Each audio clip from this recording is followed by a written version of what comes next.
Assalamualaikum warahmatullahi wabarakatuh. Perkenalkan, nama saya Rafi Endana Wilsoni. Saya dari Prodi Akuntansi Kampus STI Gasing Bangsa. Saya akan menjelaskan persamaan akuntansi dasar. Berikut penjelasannya. Yang pertama, kita memahami dasarnya terlebih dahulu. Pengertian persamaan dasar akuntansi adalah hubungan antara harta atau aset, hutang, dan modal yang dimiliki oleh perusahaan. Setiap perusahaan pasti memiliki tiga konsep ini tersebut dan pasti ada hubungannya. Tujuan persamaan dasar akuntansi adalah sebagai dasar pencatatan pada sistem akuntansi, yang artinya setiap kali terjadi transaksi harus dicatat dalam dua aspek, yaitu sisi kiri aktiva atau biasa disebut aset, yang sisi kanan yaitu berupa liabilitas plus ekuitas. Persamaan dasar akuntansi adalah keseimbangan antara sisi aktiva dengan sisi pasifa. Jadi aktiva atau aset dan liabilitas plus ekuitas harus seimbang. Misalkan aset 10.000, maka di antara ekuitas plus liabilitas harus 10.000 totalnya, tidak boleh kurang atau lebih.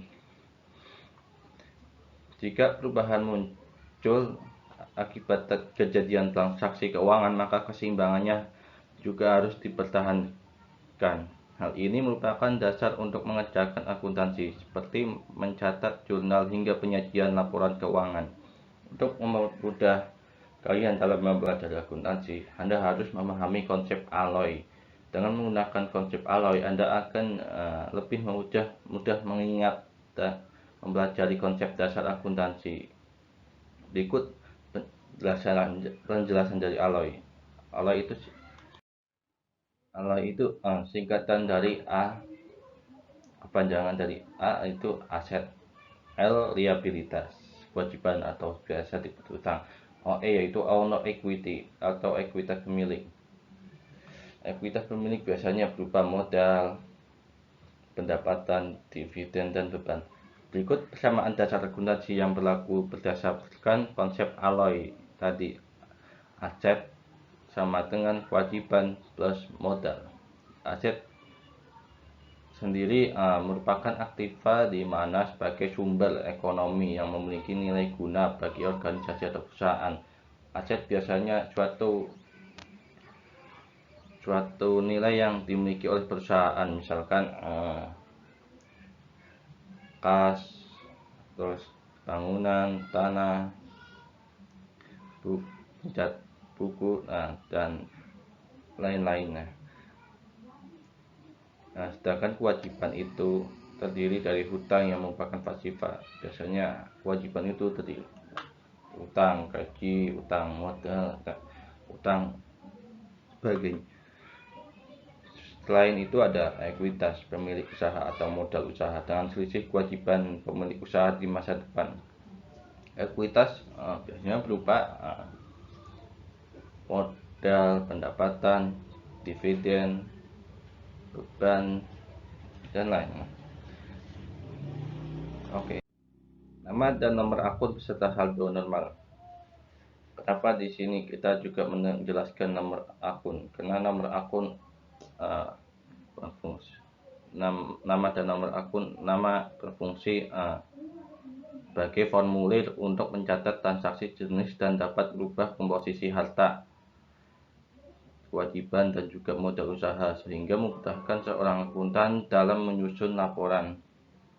Menurut standar akuntansi keuangan, akun memiliki dua jenis, yaitu akun real, akun yang dicatat pada neraca meliputi harta, aset, kewajiban, dan juga modal yang sudah saya jelaskan itu ya. Akun nominal yaitu akun yang dicatat pada laporan laba rugi yang meliputi pendapatan dan beban. Oke. Masing-masing nama akun memiliki nomor akun beserta saldo normalnya. Pada nama akun biasanya diikuti dengan nomor akun juga saldo normal. Saldo normal yaitu saldo menempatkan sebuah akun berada di posisi debit atau kredit. Akun-akun ini wajib dihafal sebagai berikut. Penting untuk menjurnal.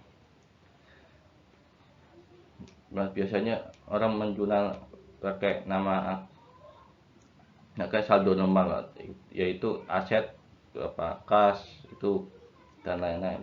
Biasanya berupa di debit, utang biasanya terletak di kredit, modal tempatnya di kredit, pendapatan tempatnya juga di kredit, biaya atau beban tempat saldo normalnya di debit.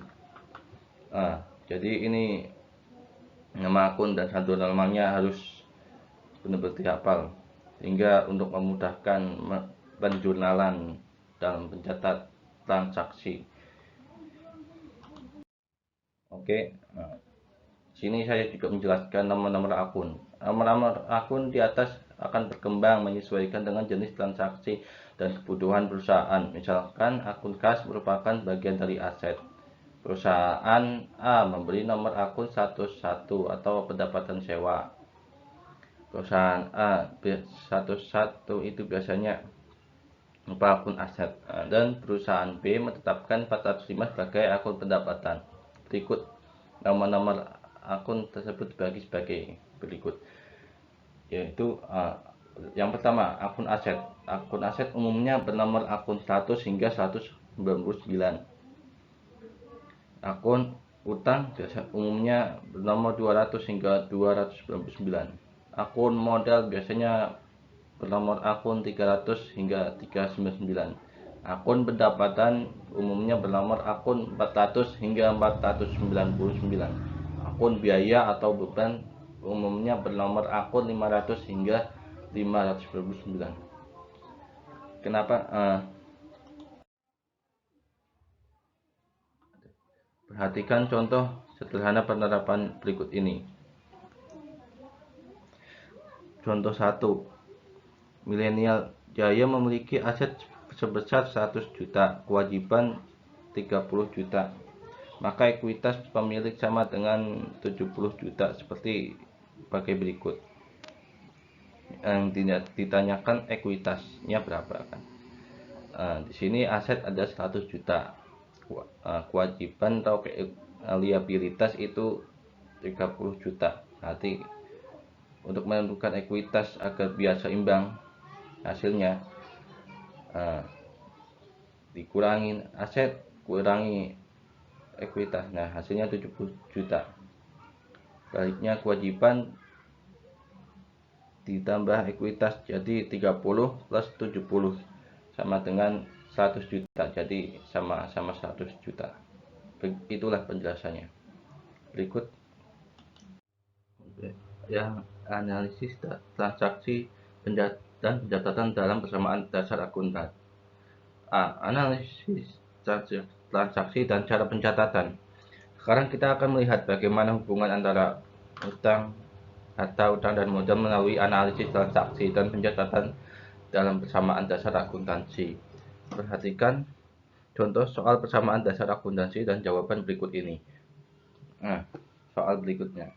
Pak Budi pada tanggal 1 Januari memulai usaha jasa akuntansi dengan brand jasa akuntansi core competence, dan bisnisnya adalah melayani pendampingan dan pembuatan laporan keuangan perusahaan kecil serta training akuntansi. Pada tahap awal usahanya, beberapa transaksi yang telah terjadi adalah sebagai berikut. Satu contoh transaksi, setoran modal awal. Pak Budi membuka rekening di Bank ABC dengan setoran awal 25 juta atas nama jasa akuntansi. Nah, ini awal dari setoran. Mereka akan menggunakan transaksinya untuk meningkatkan jumlah aset. Nah, untuk menyeimbangkan persamaan ekuitas pemilik Pada sisi kanan persamaan naik dengan jumlah yang sama. Ekuitas pemilik ditulis dengan menggunakan kata modal dan diikuti oleh nama pemiliknya, yaitu modal Pak Budi. Pengaruh dari transaksi ini pada persamaan akuntansi jasa akuntansi Corp adalah sebagai berikut. Aset 25 juta, ekuitas 25 juta. Nah, karena semua 25 juta itu dari seluruh pemiliknya Pak Budi, jadi kan sama. Pak Budi memiliki 25 juta. Nah, masuk ke aset kas 25 juta. Nah, sama. Ini awal dari transaksi pencatatan. Persamaan akuntansi di atas hanya berhubungan dengan perusahaan jasa akuntansi. Nah, berikutnya, dua contoh transaksi pembelian aset tetap tanah. Jasa akuntansi membeli tanah untuk kantor sebesar 20. Transaksi bisnis ini sering disebut dengan menukar satu aset dengan satu lainnya. Jadi Pak Budi ini membeli jasa akuntansi Corp sebesar 20 dari uang 25 juta itu. Ditukar dengan tanah, itu asetnya berupa tanah. Misalnya yang lain Anda membeli HP secara tunai, berarti HP Anda menukarkan satu aset yaitu uang dengan aset lainnya yaitu HP, sama begitu. Demikian juga dengan jasa akuntansi Corp yang menukarkan aset berupa uang bukan sebesar 20 juta dengan tanah. Pembelian tanah ini dilakukan sebagai persiapan untuk pembangunan kantor atau perusahaan jasa sebagai perusahaan jasa. Namun dalam tahap awal, jasa akuntansi Corp akan menyewa ruko dan rumah yang strategis sebagai kantornya. Pembelian tanah ini mengubah susunan aset tapi tidak mengubah jumlah total aset. Pos sebelumnya tanah ini dan pengaruh setelah transaksi dari tiap-tiap pos ditunjukkan sebagai berikut. Aset sama dengan ekuitas pemilik. Kas plus tanah sama dengan modal